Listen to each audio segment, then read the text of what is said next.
Right, so today we're tackling some seriously big life questions. Yeah, the kind that have kept philosophers and kings up at night for, like, centuries. You guys send in a ton of sources on Leo Tolstoy's The Three Questions. Seems like you're all wrestling with some pretty deep stuff. Definitely, and for good reason. Yeah, Tolstoy's story, it's deceptively simple, Right. but it really packs a philosophical punch. It's all about a king, right? Yeah, a king who's totally obsessed with this idea of figuring out how to live without regrets. So basically, how to hack life.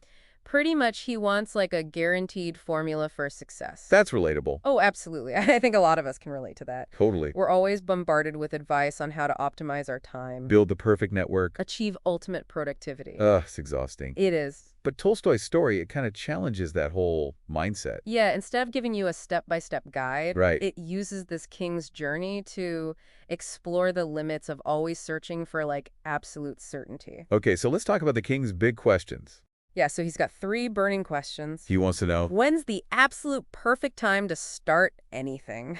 who are the people you absolutely have to listen to? And what's the single most important thing to do in life? Talk about pressure. Right? No kidding. It's like he's trying to find the cheap sheet to life. Totally. And what's interesting is who he goes to for answers. Right. He consults all sorts of advisors. It's like scholars, In even his- people who tell him to just follow a timetable. It's hilarious, but also kind of sad. It really highlights this human tendency, To look outside of ourselves for all the answers. yeah, to always need validation and control from external sources. Exactly. So on one hand, we have this king, Desperate for a cheat sheet to life. right, And then you have the hermit. living this super simple life. Just digging in. Such a stark contrast. Yeah, it's like Tolstoy is setting up these 2 completely different approaches to existence. And almost pitting them against each other. In a way, yeah. So what does the hermit actually say? Well, that's the interesting part. He doesn't offer these grand pronouncements Right. or complex theories. He's not writing any self-help books. Exactly. He just lives in the present moment. Fully engaged in whatever he's doing. And that in itself becomes like a powerful lesson for the king. It's like he's saying, dude, chill out. The answers you're looking for are right here, In the present moment. in the act of living. Right. And the story really uses this contrast to show the pitfalls of overthinking. Yeah, we get so caught up in our heads. Totally. And we miss out on all the opportunities for learning and growth that are happening right now. So is that how Tolstoy answers the 3 questions? Well, he does, but not in the way you might expect.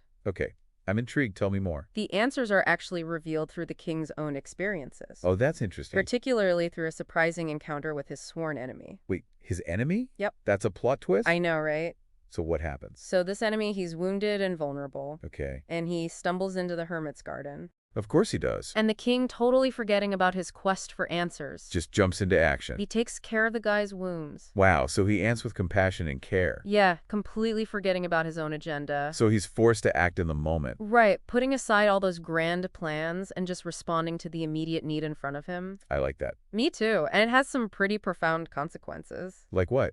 Well, the enemy, he's so moved by the king's compassion Yeah. that he pledges his loyalty to the king. Wow, okay, so the king's quest for control and certainty actually leads him to a place of vulnerability. And surrender. And that's where he discovers the power of acting from the heart. Exactly. It's like Tolstoy saying the answers we're looking for, Yeah. they're not always found through intellectual analysis. Right. They're often revealed through lived experience, through our interactions with other people. And through our willingness to embrace the unexpected. Exactly. That's deep. I know, right? Oh, Me too. So that encounter with the enemy, I mean, that's really pivotal, don't you think? Oh, absolutely. It totally changes the game for the king. It throws a wrench in his whole plan for certainty. He's so focused on finding the right time, the right people. And then bam, this totally unexpected person becomes the most important. It's like life is full of surprises. And those surprises often hold the most valuable lessons.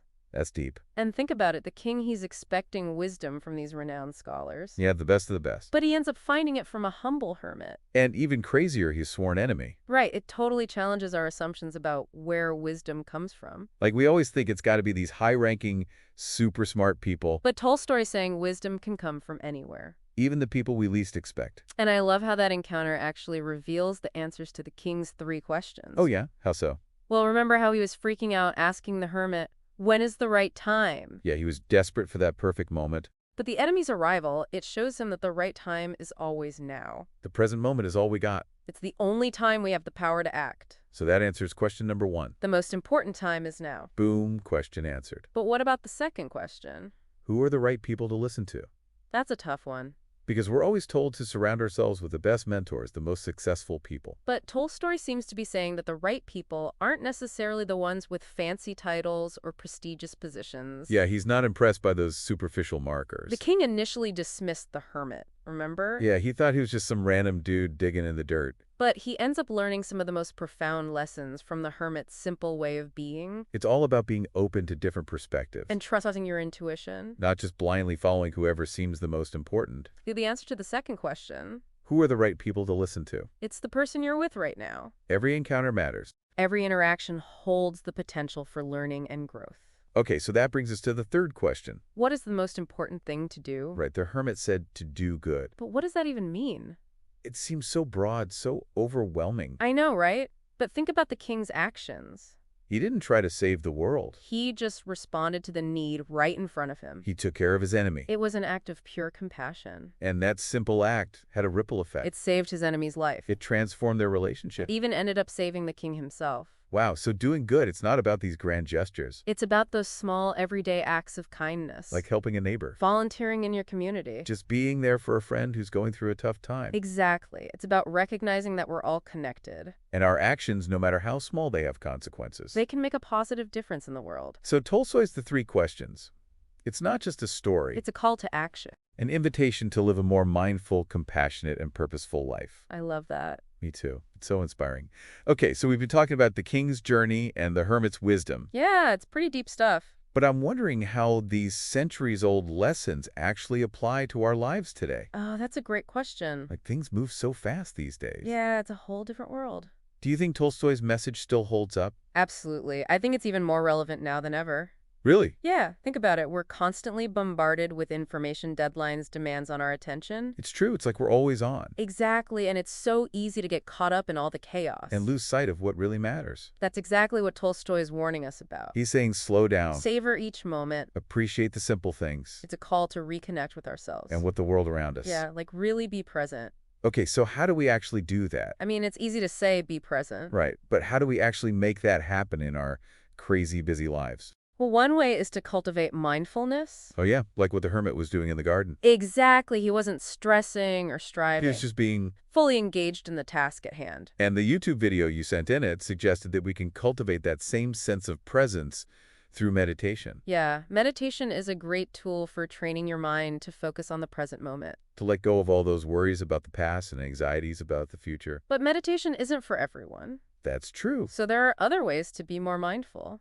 Like what? Well, it could be as simple as taking a few deep breaths throughout the day, Okay, yeah, I can do that. or paying attention to the sensations of your body as you walk, Oh, interesting. or really savoring each bite of food. So it's about bringing that same level of awareness and attention to everyday activities. Exactly. It's about shifting your focus from the constant chatter of your mind to the richness of the present moment. I like that. So mindfulness can help us be more present. But what about the other two questions?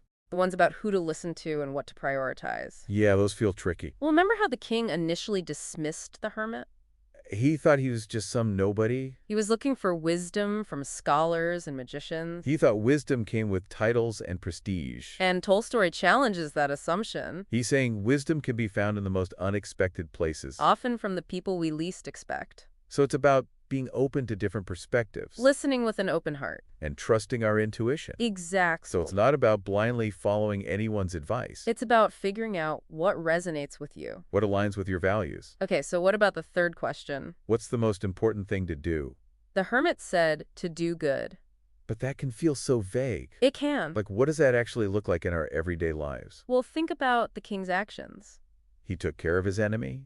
He didn't set out to save the world. He just responded to the immediate need in front of him. He acted with compassion and care. So it's not about these huge heroic acts, It's about those small, everyday choices we make to make a difference. like offering a helping hand to someone who needs it. Volunteering your time to a cause we believe in. Just being a good friend, a good neighbor, a good human. It's about recognizing that we're all interconnected. And our actions, they have a ripple effect. So Tolstoy's The Three Questions, it's not just a story. It's a guidebook for living a more meaningful life. It's a reminder to slow down, be present, connect with others, and do good in the world. I love that. Me too. It's a powerful message. So as we wrap up this deep dive, I want to leave you with this. What are your three questions? What's most important to you? Who are you going to listen to? And what are you going to do with the time you have? The answers might surprise you. So go out there and live your questions. Embrace the present moment, connect with others authentically, and make choices that align with your deepest values. You might just find that the answers you've been searching for have been within you all along.